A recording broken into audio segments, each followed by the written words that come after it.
네. 오늘 이 주인공인 이제 사람의 이름이 드디어 나옵니다. 이 한 사람이 지난주에 이어서 전도자의 말을 듣고 좁은 문으로 향하여 달려가죠. 근데 처음에는 달려간다라는 표현을 쓰고 있습니다. 그렇다면 달려가는 이유가 뭘까요, 여러분? 성경에는 먼저 오늘 우리가 읽은 누가복음 9장 62절, 우리 PPT를 한번 띄워서 주실까요? 9장 62절에 보면 예수께서 이르시되 손에 쟁기를 잡고 뒤를 돌아보는 자는 하나님 나라에 합당하지 아니하다라고 표현하고 있습니다. 그래서 이 한 사람은 자기를 붙잡으려고 하는 오늘 세 부류가 나오죠. 첫 번째는 가족, 두 번째는 고집쟁이, 세 번째는 이제 유순이라고 하는 사람입니다. 이 가족은 자기를 버리고 떠나는 이 남편, 그 아버지에 대해서 붙잡죠. 그러나 성경은 우리에게 말씀하고 있습니다. 아버지나 어머니를 나보다 더 사랑하는 자는 내게 합당하지 아니하고 아들이나 딸을 나보다 더 사랑하는 자도 내게 합당하지 않다라고 얘기합니다. 어쩌면 이 가족의 구원은 참 우리에게 있어서 굉장한 숙제고 어려움입니다. 그러나 우리가 마지막 때 그렇기 때문에 더욱더 가정의 구원을 위하여 힘써야 하는 것이고, 우리가 정말 예수님의 이 구원을 우리가 누리기 위해서 우리가 나아가야 한다는 것입니다. 오늘 이 사람이 그렇게 해서 취한 방향은 바로 좁은 길을 향해서 그는 취했습니다. 순례의 길을 출발하는 것을 우리가 미루면 안 된다는 것을 의미합니다. 전도자가 말씀을 전하는 사람의 말씀을 들으면 그것에 주저하지 않고 또 뒤를 돌아보아서도 안 된다는 것이죠. 예수님께서는 마지막 때를 이야기하면서 그렇게 얘기하셨죠. 롯의 철을 기억하라. 바로 창세기에 나오는 롯이, 조카 롯의 아내가 뒤돌아보지 말고 가라고 했을 때 그가 놔뒀던 재산이 너무 아까워서 뒤를 돌아봤다가 어떻게 됐죠? 소금 기둥이 되었습니다. 예수님은 그거를 말씀하고 있어요. 너희가 롯의 철을 기억해라. 우리가 하나님 나라에 갈 때 지금 이 땅에 있는 것을 뒤돌아보지 말고 나아가야 한다는 거예요. 근데 특별히 달려가라라고 표현하고 있어요. 오늘 우리가 읽은 말씀 빌립보서 3장 13절 14절 화면을 통해서 같이 한번 읽어보겠습니다. 형제들아, 나는 아직 내가 잡은 줄로 여기지 아니하고 오직 한 일, 즉 뒤에 있는 것은 잊어버리고 앞에 있는 것을 잡으려고 표대를 향하여 그리스도 예수 안에서 하나님이 위에서 부르신 부름의 상을 위하여 달려가노라. 그러니까 사도 바울도 이 부름의 상을 위하여 달려간다라는 표현을 쓰고 있습니다. 그러니까 우리가 이렇게 달려간다는 것은 무엇을 의미할까요? 어떤 책에 보면 이 달려간다는 의미에 대해서 이렇게 표현하고 있습니다. 다음 페이지로 넘겨주실까요? 천국을 향하여 가고자 하는 자는 반드시 뛰어가야 합니다. 간절함으로, 그리고 계속 뛰어야 하는데 경주에 방해되는 것들은 벗어버려야 합니다. 천국을 향하여 이와 같이 확고한 의지를 가지는 것은 끝까지 경주하는 것에 상당한 유익을 가져다 줍니다. 은혜로서 결정적이며 확고한 의지를 가지고 달려감으로써 원수들에게 기회를 주지 않으며 모든 실망되는 일로부터 시험을 받지 않습니다. 그러나 만약 우리가 주저하거나 망설인다면 결국 순례의 길은 중단하게 될 것입니다. 그래서 우리는 이 믿음의 여정을 쉼없이, 쉬지 말고 기도하고 항상 기뻐하고 범사에 감사하고 이렇게 쉼없는 여정을 계속해서 달려가야 한다는 것입니다. 성경은 계속해서 달려간다는 표현을 굉장히 많이 쓰고 있어요. 특별히 구원의 여정을 향해서는 달려간다는 말을 많이 쓰고 있습니다. 저와 여러분들이 하나님께 받은 이 은혜, 그리고 내가 걸어가야 될 이 천국의 여정을 향해서 쉼없이 우리가 달려갈 수 있기를 간절히 바랍니다. 두 번째 질문을 보시면, 그러면 그 사람이 달려가면서 말하는 것은 뭡니까? 생명, 영원한 생명, 이렇게 외쳤어요. 왜 그는 귀를 막고, 가족들이 돌아와요, 거기는 마을 사람들이 돌아와요 했을 때 그는 그의 귀를 막고 생명, 영원한 생명, 이렇게 하면서 외치면서 갔습니다. 왜 그럴까요? 마태복음 7장 14절 말씀을 한번 보시면 같이 읽어보겠습니다. 생명으로 인도하는 문은 좁고 길이 협착하여 찾는 이가 적음이라. 이 생명으로 인도하는 문은 좁기 때문이라는 것이죠. 그러게 이 문을 향하여 달려가는 것은, 이렇게 외쳤던 이유는 우리가 가는 목표를 잊지 않기 위해서다라는 겁니다. 그러니까 여러분, 우리 입술에서 늘 하나님의 말씀이 우리 입술을 떠나지 않아야 한다는 거예요. 저와 여러분들이 마음에 새기는 우리의 제가 계속해서 말씀드리는 암송이라든지 성경 말씀을 여러분들의 무기로 삼고 우리가 달려가야 한다는 거예요. 세상에 우리는 수많은 소리를 듣잖아요. 이 수많은 소리를 우리의 귀를 다 막을 수는 없습니다. 그러나 우리가 우리의 입술로 외쳐야 될 거는 바로 이 영원한 생명, 우리를 구원할 이 생명에 대한 외침이 우리 가운데 있어야 한다는 거죠. 오늘 살아가면서 여러분 어떤 말을 많이 하셨습니까? 어떤 말을 많이 들으셨어요? 여러분 어떤 말을 많이 전하셨습니까? 우리 입술에서는 생명의 말씀이 전해져야 한다는 거죠. 우리 마음에는 생명의 말씀이 우리 가슴에 새겨져야 한다는 거예요. 그런데 세상의 목소리는 그러한 말을 우리에게 하지 않죠. 그렇기 때문에 이 크리스찬은 달려가면서 그는 그의 귀를 막고 그리고 나아갔다는 겁니다. 우리가 육신의 길을 막을 수는 없습니다. 들어오는 걸 어떻게 막겠어요? 마틴 루터가 했던 유명한 말이 있죠. 새가 내 머리 위로 지나가는 것은 막을 수 없으나 그러나 내 머리에 둥지를 짓지 않게는 할 수 있다. 여러분들에게 수많은 목소리가 들리죠. 세상에 어떤 수많은 유혹하는 목소리, 여러분들을 좀 절망시키는 목소리가 들리잖아요. 그러나 그 목소리 가운데 우리는 영적인 목소리를 들을 수 있으려면 우리 입술에서 늘 하나님의 말씀이 읊조려져야 한다는 거죠. 묵상함으로써 그러한 생명을 찾는 그 목소리가 우리 가운데 들려져야 한다는 겁니다. 이 크리스찬은 그렇게 해서 계속해서 달려갔습니다. 그럴 때 이제 그 마을에 두 사람이 좀 말려야겠다, 이 사람을 다시 데리고 좀 와야겠다 하면서 두 사람이 등장을 하죠. 이 사람을 말리러 온 두 사람은 누구입니까? 첫 번째는 고집쟁이, 두 번째는 유순이에요. 아마 다른 여러분 천로역정 책에는 변덕쟁이라고 나오기도 하고요, 온순이라고 나오기도 해요. 네. 여러 가지 제가 일부러 영어를 좀 준비했습니다. obstinate라고 하는 이 단어는 이제 완고한, 완악한이라는 뜻이고, 저 pliable이라는 이 단어는 뭔가 유순하고 부드러운이라는 뜻이에요. 되게 좋은 말 같지만 한편으로는 휘어지기 쉽고 마음이 순식간에 변한다, 이런 뜻이 있어요. 그래서 이제 어떤 책엔 아까 말씀드린 대로 변덕쟁이죠. 여러분 신앙생활은 뭐가 필요할까요? 신앙생활은 구원에 있어서는 고집이 있어야 돼요. 그러나 다른 사람을 대하는 데 있어서는 온순해야 한다는 거죠. 이게 바뀌면 안 돼요. 구원에 있어서 온순하면 안 됩니다, 여러분. 구원에 있어서는 타협이 있을 수 없어요. 우리의 심지는 견고해야 되지만 그러나 이 땅을 살아가는 사람들 앞에서는 우리는 얼마든지 온순하고 그리고 나아갈 수 있어야 한다는 것입니다. 또한 우리 여기서 이 온순이라는 단어를 우리가 기억할 때 성경에서 착하다라는 단어는요, 그냥 좋은 게 좋지 허허 웃는 거를 착하다고 표현하지 않습니다. 자기 일에 대해서 확실하게 하는 사람을 오히려 착하다라는 표현을 써요. 그래서 우리는 우리에게 맡겨진 일에 대해서는 정말 하나님이 주시는 사명으로 부여잡고 딱 부러지게 일을 해야 한다는 거죠. 그것이 진정한 착하다는 겁니다. 그냥 술에 술 탄 듯 물에 물 탄 듯 좋은 게 좋은 거지, 이렇게 가는, 물론 이런 어떤 사람의 모습도 필요하지만 적어도 구원의 문제에 있어서, 그리고 하나님이 나에게 맡겨진 사명, 달란트와 여러분에 맡겨진 사명에 있어서는 철저하게 그것을 이뤄가는 것이 굉장히 중요하다라는 것입니다. 이 두 친구는 바로 세상의 친구를 의미하기도 합니다. 그래서 이 두 친구의 역할은 뭡니까? 다시 멸망의 도시로 돌아오도록 계속해서 유혹했다는 거죠. 자, 그때 이 주인공의 이름이 처음으로 등장합니다. 누구죠? 크리스찬이었어요. 그동안에는 그냥 그 사람이라는 표현을 썼다가 고집쟁이가 우리랑 갈 거야 안 갈 거요? 갑시다. 왜? 어디 가는 거요? 물었을 때 처음으로 이 작가 존 버너는 크리스라는 이름을 사용합니다. 그렇다면 그에게 이 이름이 생겼다라는 것은 무엇을 뜻하는 걸까요? 그거는 그가 진정으로 어떤 것이 정말 중요하다는 것을 발견했다는 거예요. 맞아. 마태복음 13장 44절에서 46절 말씀을 같이 한번 읽어보겠습니다. 천국은 마치 밭에 감추인 보화와 같으니 사람이 이를 발견한 후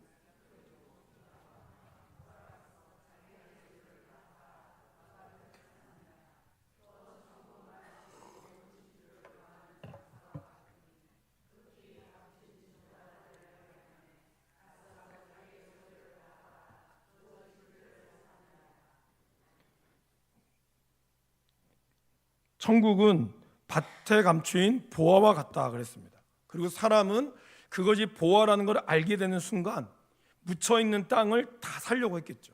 그리고 자기의 전 재산을 털어서라도 그곳에 보화가 있다는 것이 확신이 들면 아마 사서 그 땅을 팔 겁니다. 바로 크리스찬이 그러했다는 거죠. 그가 여태까지 가지고 있던 모든 즐거움이 천국이라고 하는 이 하나님의 나라를 만나는 순간 그는 이 모든 것을 등지고 나아갔다는 거예요. 그러니까 여러분, 크리스찬이라고 불리는 것은 뭘 뜻하는 걸까요? 바로 교회를 다니는 것만 뜻하는 게 아닙니다.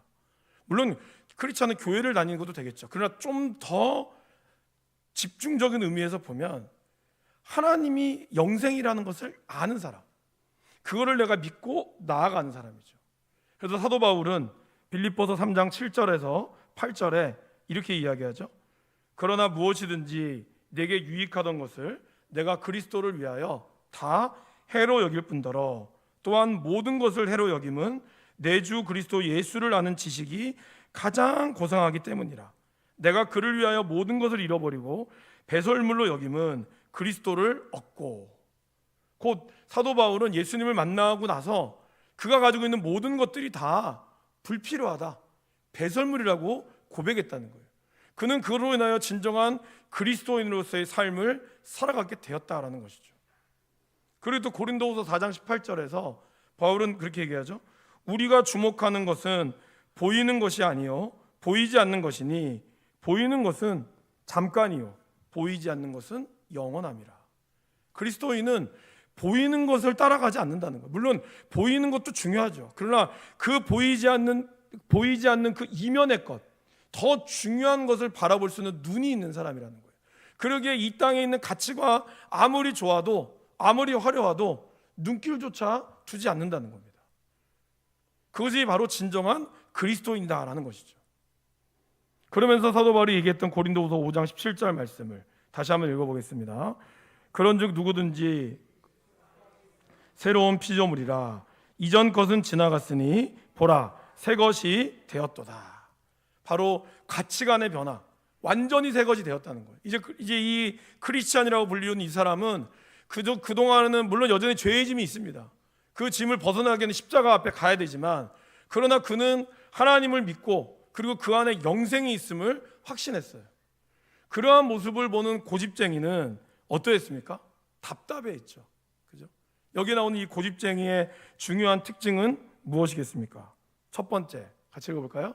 세상 신에 의해 눈이 감겨 있습니다. 네. 그리고 두 번째, 자신의 제한된 생각에만 빠져서 다른 사람들의 말을 듣지 않습니다. 그리고 세 번째, 급하게 화를 냅니다. 바로 교만에서 오는 모습이죠. 네 번째는 크리스찬을 어리석고 미련하게 본다는 거예요. 이 고집쟁이는 크리스찬이 얘기한 책도 거절하죠. 성경책도 거절하죠. 필요 없다고. 그런 거 내가 왜 보냐고. 고집쟁이는 철저하게 세상의 신에 의하여 눈이 감겼습니다. 고린도후서 4장 4절 말씀입니다. 같이 한번 읽어볼까요? 그 중에 이 세상의 신이 믿지 아니하는 자들의 마음을 혼미하게 하여 그리스도의 영광의 복음의 광채가 비치지 못하게 함이니 그리스도는 하나님의 형상이니라. 여기 보면 마음을 혼미하게 만든다 그랬어요. 그래서 고집쟁이는 아무리 사실을 이야기해도 이미 마음이 닫혀 있으면 그 마음 가운데서 어떠한 소리도 들리지 않는다는 겁니다. 우리가 영적인 고집쟁이가 아닌지를 한번 돌아봐야 한다는 거예요. 내가 교회를 다니면서도 여전히 나는 나의 생각에만 빠져 있고 여전히 내가 나의 마음이 혼미해져서 제대로 판단하지 못하는 것은 아닌가. 이러한 고집쟁이들이 이 땅 가운데 있다라는 거죠. 그리고 자신의 제한된 생각에만 빠져서 다른 사람의 말을 듣지 않아요. 자기만 가지고 있는 이러한 생각에 빠져 있다라는 것이죠. 그러다 보니 자기 말이 들려지지 않으면 어떻게 하죠? 화부터 내는 거죠. 교만에서 나오는 거죠. 원래 교만이라고 하는 것에서 화가 나오게 돼 있습니다. 그러게 우리가 분노해야 될 것이 어떤 데서 분노해야 되고 어떤 데서 우리가 유순해야 되는지를 잘 파악해야 한다는 것이죠. 그리고 그의 눈에는 바로 이 크리스찬이 어리석게 보였을 뿐입니다. 이러한 모습에 크리스찬은 이렇게 대답하죠. 우리 베드로전서 1장 4절 말씀 읽어보겠습니다. 썩지 않고 더럽지 않고 유업을 있게 하시나니 곧 너희를 위하여 하늘에 간직하신 것이라. 이 크리스찬은 썩지 않는 것을 봤다는 거예요. 자기 눈에 이 영원하신 기업의 눈을 바라봤다는 거예요. 지금 자기가 눈에 비춰져 있는 세상, 남들이 볼 때는 아무것도 아닌 거지만 그의 눈에는 영원한 세상을 봤다는 것이죠. 근데 이거는 어떻게 해야 볼 수 있습니까? 11장 6절에 믿음이 없이는 하나님을 기쁘시게 할 수 없다라는 것이죠. 그래서 우리가 하나님께 나아가는 자는 반드시 뭘 믿어야 한다고요? 그가 계신 것과 또한 그가 자기를 찾는 자들에게 상 주시는 이심을 믿어야 한다라는 것입니다. 이러한 믿음의 사람은 무엇을 사모할까요? 11장 16절 말씀입니다. 화면 넘겨주실까요? 넘겨주세요. 안 넘어갑니까? 이게 없네요. 제가 16절 말씀 읽어드리겠습니다. 히브리서 11장 16절. 그들이 이제는 더 나은 본향을 사모하니 곧 하늘에 있는 것이라. 이러므로 하나님이 그들의 하나님과 일컬음 받으심을 부끄러워하지 아니하시고 그들을 위하여 한 성을 예비하셨느니라. 결국 이 고집쟁이는 이로 인하여 떠나갔죠. 자기의 원하는 길로 가고 말았습니다. 자, 그럼 이제 반대로 이런 이야기를 가만히 들었던 유순이 등장하죠. 유순도 처음에는 고집쟁이처럼 설득하러 왔다가 오히려 이 크리스찬의 이야기를 듣고 너무 좋은 거예요. 뭐지? 나도 한번 이 길을 가야겠다 하면서 그와 같이 갑니다. 근데 그에는 이 세 가지의 특징이 있어요. 첫 번째, 같이 한번 읽어보실까요? 세상의 욕심으로 가득 차 있습니다. 그는 돌밭에 심겨졌거나 가시떨기에 떨어진 씨와 같은 사람입니다. 낙심의 늪에 빠지자 그는 바로 도망을 갑니다. 이제 유순과 막 걸어가잖아요, 그죠? 걸어가는 가운데 유순이 그냥 물어요. 어디에 있냐? 하나님에 대한 영생의 말씀을 설명해 줍니다. 너무 좋아하죠. 그러나 사실 그의 가장 주된 관심은 영원한 생명보다는 그는 이 땅에서 그것이 주는 그 소망, 그 기쁨만을 바라봤다라는 것이죠. 다음 페이지 한번 넘겨주실까요? 그래서 이 사람은 두 가지의 특징을 가지고 있는 거죠. 바로 마가복음 4장 16절에서 19절에 나오는 말씀입니다. 같이 한번 읽어보실까요? 또 이와 같이 돌밭에 뿌려졌다는 것은 이들을 가리킴이니 곧 말씀을 들을 때 즉시 기쁨으로 받으나 그 속에 뿌리가 없어 잠깐 견디다가 말씀으로 인하여 환난이나 박해가 일어나는 때에는 곧 넘어지는 자요. 또 어떤 이는 가시떨기에 뿌려진 자니 이들은 말씀을 듣기는 하되 세상의 염려와 재물의 유혹과 기타 욕심이 들어와 말씀을 막아 결실하지 못하게 되는 자요. 이 유순이 그랬다는 거예요. 유순은 말씀을 들을 때 너무 좋았죠. 너무 좋은 것 같아요. 너무나 기쁜 거, 너무 행복한 일이군요. 그렇게 했지만 정작 그가 낙심의 늪에 빠지자마자 그는 대번에 화를 내면서 고작 이것이 당신이 이야기한 행복입니까? 난 안 믿을래요. 그러면서 그는 나아가고 떠나갑니다. 오늘 우리가 예수를 믿는다는 것은 여러분 어떻습니까? 하나님이 주는 이 고난과 하나님이 주는 영광과 더불어서 그분에 대한 이 고난도 기꺼이 동참하는 그것을 의미하는 것이죠.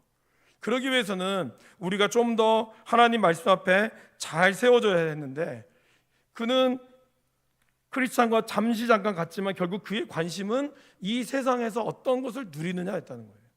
여러분들 교회를 다니면서 여전히 교회 다니면서도 하나님이 주는 복에만 우리가 초점을 맞추고 있다면 하나님이 주시는 이 고난의 의미를 우린 진정으로 깨달을 수 없게 된다는 거죠.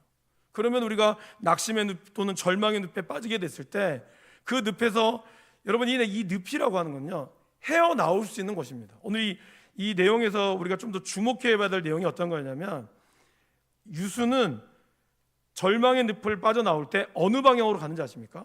멸망의 도시 쪽으로 빠져나왔습니다. 그리고 크리스찬은 절망의 늪에서 어느 쪽으로 갔냐면 좁은 문을 향하여 갔어요. 그러니까 결국 절망의 늪은 누구든지 빠질 수 있어요. 이따가 절망의 늪의 본질을 이야기하겠지만 중요한 것은 이 늪에 빠질 때에도 내가 어디로 향하여 가느냐, 이 믿음의 고백이 중요하다는 거예요. 절망의 늪에 빠졌기 때문에 나는 다시 예전으로 돌아가련다. 바로 출애굽에 나오는 이스라엘 백성들처럼 애굽이 쫓아오니 우리 애굽에도 그렇게 고생했음에도 불구하고 노예로 자유도 이어버렸지만 어려움에 딱 닥치니까 그들은 다시 컴백. 애굽이 너무 좋았어. 애굽에서는 밥도 잘 먹었어. 이거는 뭐야? 계속해서 그들은 과거로 돌아가려고 했다는 거죠. 우리의 신앙이 어렵고 힘들면 아유 괜히 교회 다녀가지고 그냥 이 고생이다 이렇게 말이 나올 수 있죠. 그러나 그때에도 우리의 걸음이 어디로 가야 하는가, 이 걸음에 따라서 우리가 어디로 서야 되는지를 나온다는 겁니다. 자, 그럼 7번 좀 더 자세하게 크리스천과 유순의 가장 큰 차이점은 뭘까요? 똑같이 말씀을 들었지만 크리스천은 말씀대로 행하려고 했고요, 유수는 그렇지 않았죠. 그다음에 두 번째, 어디에 관심을 두고 있었습니까? 유수는 세상에 관심을 두고 있었다는 거예요. 교회를 다녔지만 교회 안에서 하나님이 주는 복, 어떤 것이 더 은혜가 되냐, 이런 어떤 팀이 더 찬양을 잘하고 이런 어떤 규모와 이거에만 집중했다는 거죠. 그러나 크리스찬은 그거에 집중한 것이 아니었어요. 하나님이 주시는 영광을 바라봤다는 거죠. 우리가 바라봐야 될 이 관점이 어디 있느냐. 세 번째, 여러분 유순과 크리스찬의 가장 큰 차이는 뭐죠? 유순은 죄의 짐을 안 졌어요. 앉은 게 아닙니다, 여러분. 단지 모를 뿐이에요. 우리는 이 죄의 짐을 느끼고 있어요. 느끼고 있다는 것이 우리가 살아있다는 증거다라는 겁니다. 여러분, 병에 걸린 사람들 중에 특별히 이제 뭐 암이라든지 어떻게 하죠? 고통을 못 느끼다가 나중에 내가 고통을 아는 순간은 어떻게 되죠? 대부분 말기가 많습니다. 그러니까 우리가 고통을 느끼고 우리가 수시로 정기 검진을 통해서 어떠한 병을 발견할 수 있다는 것은 우리가 건강해질 수 있는 방법이죠. 그런데 유수는 죄의 짐이 없다고 느껴지지만 사실 없는 것이 아니라 깨닫지 못한다라는 겁니다. 그래서 C.S. 루이스는 그런 말 하죠. 고통은 하나님의 확성기다. 하나님이 때로 우리에게 고통을 준다는 것은 우리로 하여금 하나님이 말씀하시는 것이 있다라는 것을 깨닫게 하기 위한 거라는 거예요. 그렇기 때문에 이 죄의 짐을 느끼고 있냐 느끼지 못하고 있냐, 우리는 언제나 죄에 대해서 민감해야 한다는 것이죠. 그러기 위해서는 내가 철저하게 하나님 말씀 가운데 서 있어야 한다는 것. 죄의 짐을 못 느끼면 내가 구원의 필요도 못 느끼죠. 그럼 굳이 교회 다닐 필요도 없는 거죠. 교회는 그냥 취미생활밖에 안 되는 거예요. 그냥 교회 오면 말씀 좋고 성도님 우리 교회 다니는 사람 다 착하고 밥도 잘 주니까 좋네, 이것으로 끝나지만 정말 하나님을 깊이 만났을 때는 나의 죄에 대한, 그리고 그 죄로부터 구원해 주시는 하나님의 진정한 자유함을 느낀다라는 것이죠. 그 다음 페이지 한번 넘겨주실까요? 같이 읽어보겠습니다. 영생의 소망을 위함이라. 이 영생은 거짓이 없으신 하나님이 영원 전부터 약속하신 것인데 자기 때에 자기의 말씀을 전도로 나타내셨으니 이 전도는 우리 구주 하나님이 명하신 대로 내게 맡기신 것이라. 바로 사도 바울이 자기가 사도로 세워진 이유를 영생의 소망을 위해서 하나님 나에게 세워줬고, 나는 이것이 영원 전부터 우리에게 약속하신 소망이었다는 거예요. 그리고 바울은 이것을 위해서 전도로 하나님의 말씀을 우리가 전도할 때 드러난다는 거죠. 그러니까 우리가 전도하는 이유는 여러 가지가 있지만 하나님의 말씀을 드러내는, 하나님의 소망을 드러내는 것에서 가장 확실한 것은 전도밖에 없다는 거예요. 이것을 우리가 잘 기억할 필요가 있다는 것이죠. 전도를 통하여 하나님의 복음을 전하여질 때 그 가운데 하나님의 주는 영생의 소망을 발견할 수 있게 된다는 것입니다. 그 다음 페이지 넘겨주실까요? 마태복음 7장 24절과 27절을 보십시오. 검은색만 한번 볼까요? 듣고 행하는 자는 그 집을 반석에 지은 지혜로운 사람과 같다 그랬습니다. 근데 밑에는 어때요? 똑같이 들었어요. 근데 행하지 아니했어요. 이런 사람들은 모래 위에 찍은 어리석은 사람과 같다라는 겁니다. 그러니까 여러분, 중요한 것은 우리가 말씀을 듣는 것도 중요하지만 이 말씀을 듣고 지키고, 그리고 이 말씀 읽고 듣고 지키고 행할 때, 그럴 때 우리의 위기가 닥쳐와도 우리는 무너지지 않는다라는 겁니다. 하나님의 말씀이 우리 가운데 세워져야 한다는 거죠. 이거 유순도 계속 들었잖아요. 들었지만 그가 그 말씀을 온전히 입술로 고백하지 않았기 때문에 그는 이런 약간의 절망의 늪 가운데서도 금방 좌절하고 넘어지고 말았다는 것이죠. 바로 돌밭에 심기었거나 가시떨기에 세워진 사람이다라는 것입니다. 8번에 보시면 그렇게 해서 그들은 어디에 빠졌습니까? 늪에 빠졌어요. 그럼 이 낙심의 늪은 어떤 곳일까요? 아까 이제 이 꿈을 꾸는 사람이 도움에게 묻죠. 도대체 낙심의 늪을 왜 만들었어요? 아니, 낙심의 늪이 없이 이 좁은 길로 가는 길을 잘 정비하면 되잖아요. 그렇게 얘기했거든요. 근데 그때 도움이 이런 말을 하죠. 이 늪은 두려움과 절망으로 가득 찬 곳이라는 거예요. 그러니까 많은 사람들이 이 길을 걸어가다가 두려움이나 절망이 생기면 이 절망의 마음이 늪을 만들었다는 거예요. 그리고 소망이 없다고 느껴졌다는 거예요. 그러니까 이럴 때 다시 얘기하면 주를 찾지 않았다라는 겁니다. 여러분, 이 내용이 무슨 내용이 나오냐면요, 1600년 동안 하나님이 많은 천사들을 보내서 이 절망의 늪을 수리하려고 했습니다. 그 장면이 나오거든요. 이게 무슨 말일까요? 하나님이 1600년 동안 이 40명의 성경 기자들을 통해서 말씀으로 보냈다는 거예요. 수많은 성경의 말씀을 사람들이 읽게 했고, 그래서 말씀만 읽으면, 말씀을 믿기만 하면 우리가 이 절망의 늪에서 벗어날 수 있는데, 그러나 사람들이 말씀을 읽기는 읽으나 제대로 믿지 않고 행하지 않았기 때문에 조금만 말씀을 읽다가도 절망이 생기면 절망 가운데 주를 찾지 않고 자기의 절망으로 좌절해 버렸다는 거죠. 그렇기 때문에 좋은 많은 말씀들을 우리가 가지고 와도 결국에는 이 늪은 영원히 사라지지 않는다라는 겁니다. 그리고 우리가 영적인 의무를 게을리하게 됐을 때 이 낙심의 늪에 빠지게 된다는 것이죠. 그래서 여러분, 신앙생활의 가장 기본적인 말씀과 예배, 그리고 우리 삶에 있는 이 봉사와 교제, 양육, 전도, 선교, 이 5가지의 우리의 지표들이 늘 우리의 영적인 삶에서 이끌어 가야 한다는 거예요. 그래야 이 영적인 늪에 빠지지 않습니다. 그리고 거기 이렇게 얘기하죠, 여러분. 영적인 늪 사이에 하나님이 뭘 만들어놨다고요? 다리를 만들어놨다고 그랬어요. 이 내용에 보면 이 다리를 만들어 놓은 것은 바로 하나님이 우리를 버리지 않을 것에 대한 진실한 약속이라는 거죠. 우리 말씀 한번 넘겨봐 주실까요? 베드로후서 2장 14절 말씀입니다. 같이 한번 읽어보겠습니다. 음심이 가득한 눈을 가지고 범죄하기를 그치지 아니하고 굳세지 못한 영혼들을 유혹하며 탐욕에 연단된 마음을 가진 자들이 저주의 자식이라. 끊임없이 이러한 음심의 마음과 눈을 품고 나아가는 자가 있기 때문에 이 절망의 늪이 사라지지 않는다라는 것이죠. 그리고 또 베드로서 3장 16절은 말씀을 자기 뜻대로 자기에게 이롭게 풀다가 그렇게 해서 스스로 멸망에 빠지는, 이렇게 절망의 늪에 빠지는 사람이 생겼다라는 것입니다. 그 다음 페이지 넘겨줄까요? 그 다음에 제일 중요한 건 뭘까요? 바로 우리의 마음이라는 겁니다. 예레미야 17장 9절 말씀을 읽어보겠습니다.